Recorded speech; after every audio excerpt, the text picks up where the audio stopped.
Welcome to village food originals. ఈరోజు మన వంట కూరాకు పులగూర, అదే పప్పు ఆకుకూర. ఈ కూరాకు పులగూర ఆరోగ్యానికి చాలా మంచిదే, చేసేది కూడా చాలా ఈజీనే. ఒకసారి చూద్దాం పదండి. ఈరోజు మన కూరాకు పులగూరకు మేము 3 రకాల కూరాకులు తీసుకున్నాము. అంటే మిక్సింగ్, ఒకటి సిరికూరాకు, చక్రవర్తి కూరాకు, మెంతి ఆకు కొంచెం వేసుకోలేవు, చేదైపోను. మీరు ఏదైనా ఒకే రకం కూరాకుతో కూడా చేసుకోవచ్చు, ఇబ్బంది ఏమిలే, టేస్ట్ బాగానే వస్తుంది. ఈ మొత్తం కలిపితే ఒక 2-2.5 కట్ట ఆకు ఉంటుంది. ముందుగా ఈ కూరాకును ఒలుచుకొని నీళ్ళతో శుభ్రం కడిగి తీసి పక్కన పెట్టుకుందాం.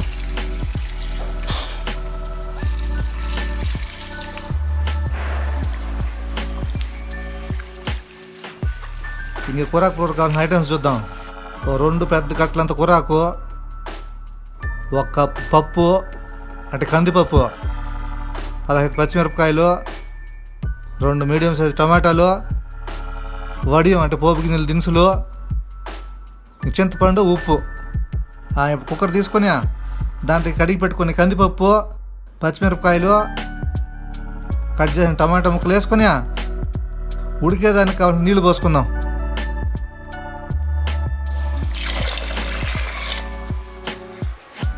ఇప్పుడు కడిగి పెట్టుకున్న కూరాకు ఉంది కదా, ఆ కూరాకు దీంట్లో వేసుకొని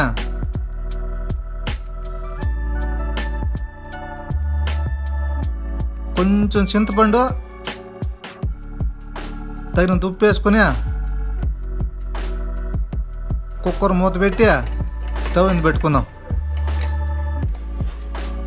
ఈ కూరాకు పప్పు ఉడికేదానికి ఒక 3 విజిల్లు పెడితే సరిపోతుందిలే.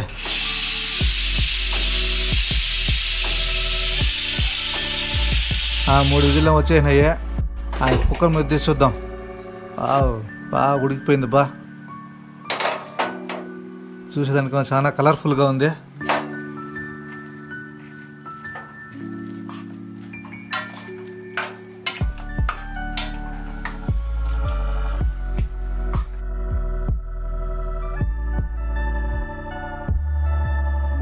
ఇంక మన కూరాకు పప్పున ఎనుపుకుందాము. అరే ఇదేంది పిల్లకాయలు ఆడుకున్న చక్రం మార్గం ఉంది, రౌండ్గా అనుకుంటున్నారు కదా. దీని పేరు సుట్ట కుదిరబ్బా. అంటే సట్టి దీని మీద పెట్టుకునేది, సట్టికి స్టాండు, సట్టికి క్వశ్చన్ మార్గం ఉంటుంది. ఇది ఈ రాళ్ళ సట్టిని మెల్లిగా పెట్టుకుందాం. ఇంక ఇప్పుడు సట్టిలోకి కుక్కర్లో ఉడకబెట్టిన పప్పు ఆకులు అవన్నీ తీసి దీంట్లో పోసుకుందాం.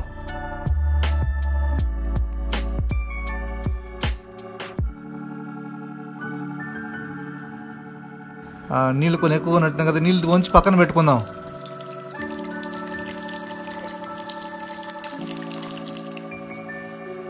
ఎందుకంటే నీళ్ళు ఎక్కువ ఎనిపేదానికి కొంచెం ఇబ్బంది. ఎనిపిన తర్వాత మళ్ళీ ఆ నీళ్ళు తీసి దీంట్లో పోసుకుందాంలే. పప్పు ఎనిపేదానికి రెడీగా ఉంది. ఇప్పుడు ఈ గుత్తికడితో ఈ పప్పు కూరాకు బాగా మెదిగే మారిగా, మిక్స్ అయ్యే మారిగా బాగా ఎనుపుకోవాలా. మిరపకాయలు, టమాటాలు, కూరాకు, పప్పు బాగా అన్ని మిక్స్ అయ్యే మారిగా ఎనుపుకోవాలా. ఏమైనా ఈ గుత్తికడితో రాళ్ళ సెట్లో ఎనిపితే కూరకు వచ్చే టేస్టే వేరులేబ్బా.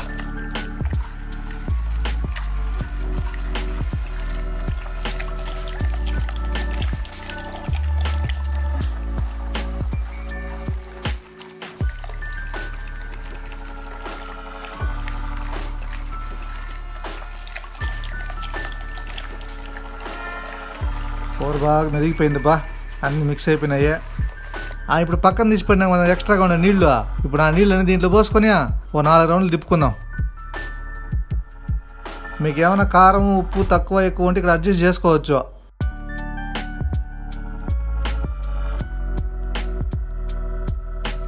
ఇంకా కూరాకు పులుకొని తిరగబాత పెట్టుకుందాం, అంటే పోపు పెట్టుకుందాం.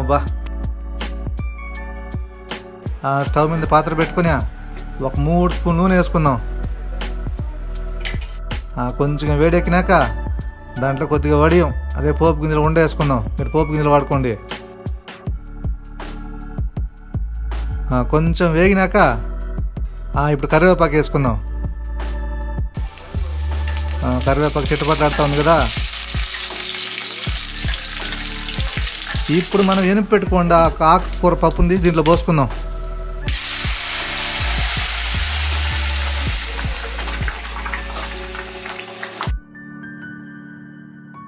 అదే గమ అని వస్తుంది వాసన. ఇప్పుడు దీన్ని మొత్తం మిక్స్ అయ్యి మరి కలుపుకుందాం. అంతే కూరాకు పులుగురా చాలా ఈజీ, ఆరోగ్యానికి మాత్రం చాలా మంచిది. మీరు కూడా ట్రై చేసి తిని ఆరోగ్యంగా ఉండండి.